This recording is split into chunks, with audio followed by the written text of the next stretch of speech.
Hi, it's me again. So, we're going to talk about a trauma that didn't seem like a trauma.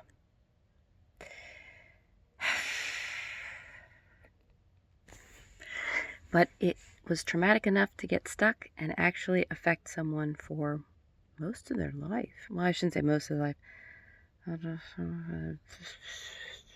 Many years. Into adulthood. Yeah. Okay, so, it's a personal story. Here we go. I'm going to try not overdoing it. All right, so for many years, I have been swimming. And I swim fine. I've never taken lessons or anything, but I'm fine. But when I get into big water, that's what I call it, I can't swim. I suddenly just would lock up and not be able to, like I would forget every other step to swimming. I don't know what it was. It would just lock up and start freaking out. And a lot of times it wouldn't be such a big deal because I'd be in a pool where you were close to the edge anyway. No big deal. But out in lakes, rivers, stuff like that, a little more of a big deal. Anyway, so some years back, one of my best friends and my sister-in-law and I went to the beach with the kids. And after playing with the kids, right around the water and the sand and everything, it was fun. And then we decided to have some adult time. The kids were chilling on the beach with the sand, so we decided to wade out into the deeper waters, right? Now, see, I normally would have brought my floaty, but I didn't, because even though I know this thing happens to me, it's like I'm glutton for punishment. It's like, I don't know. I still jump in. I still would jump into the deep end. Even though I know I'm going to freak out, I'd still jump in. So I left my floaty on the beach. And I went out with the two girls. We got out to a certain point, and all of a sudden I started doing my freak out thing. And I'm flailing in the water, and I grabbed a hold of my friend Terry, and I'm like clawing on her.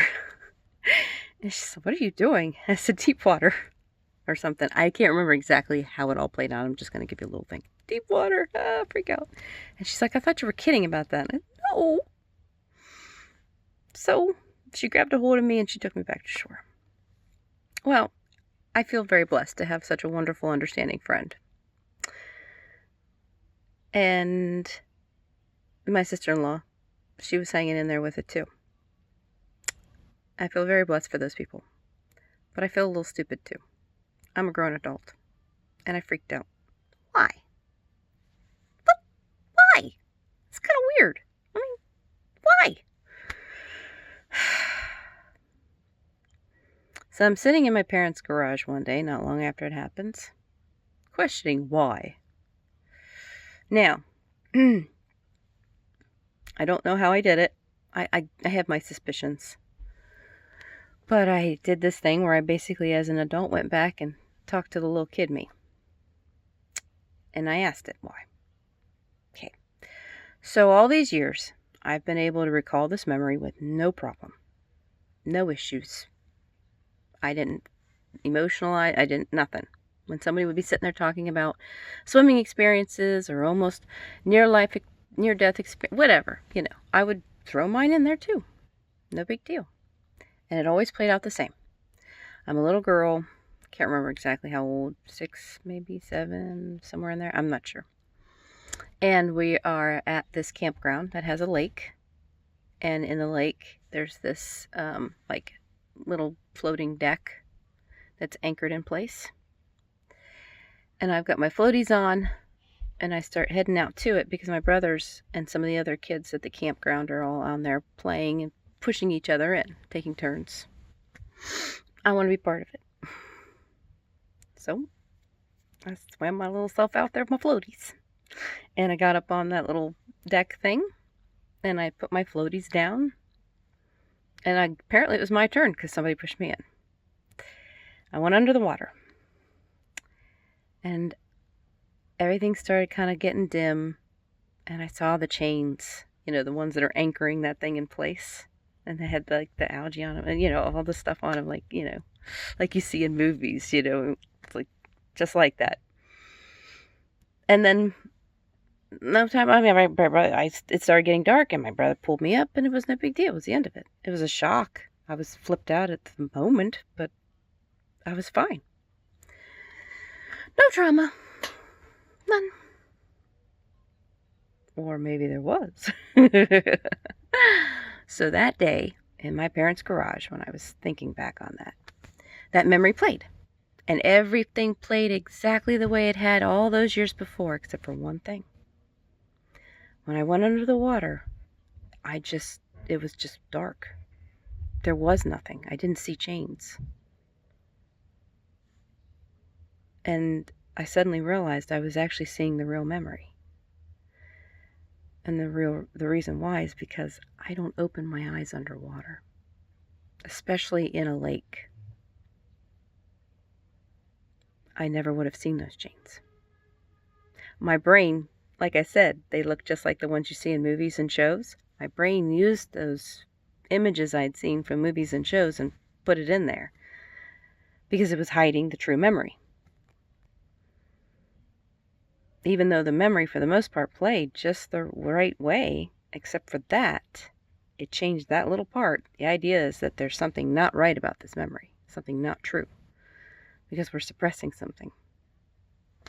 And that is, silly as it may sound, after all these years that I have learned how to swim on my own, again, no official training, that day, that little me, for a fact, did not know how to swim. And so my brain got stuck with that thinking. And even though I know how to swim, that part of me didn't. Now, at that point, I wondered what to do with this information. Am I cured? I'm sure not. But is it possible? Yeah. And the reason why is because now I've made sense of it. Silly as it sounds, my little me was still stuck thinking it couldn't swim. And now that it's been able to meet with big me, oh, we can swim? Oh, then we're good. Oh, we're fine. Oh, okay then. We're good. Now, so seeing is believing for the functional side, and that's the side we get stuck on, right? So I'm thinking, sitting there in the garage that day, what could I do to help my brain realize I can swim? Well, I could take a swimming course where I would be officially graduating with a certificate that says I know how to swim. There's my name, there's the date, and I know how to swim. Seeing is believing that could possibly work. Or maybe not take the course at all. Maybe just print something out on the printer. Might have to have somebody else do it, because if my brain sees me doing it, I can't really fool it then, can I? But if I have somebody else do it, maybe that'll fool it. And help it to realize I really actually can swim. Who knows? I never tried any of those things. A few years after that, I was at a beach playing in the waves. And as always, I ran out into the waves because, glutton for punishment, right? Here we go. I ran out into the waves and I didn't have the same feeling from the water.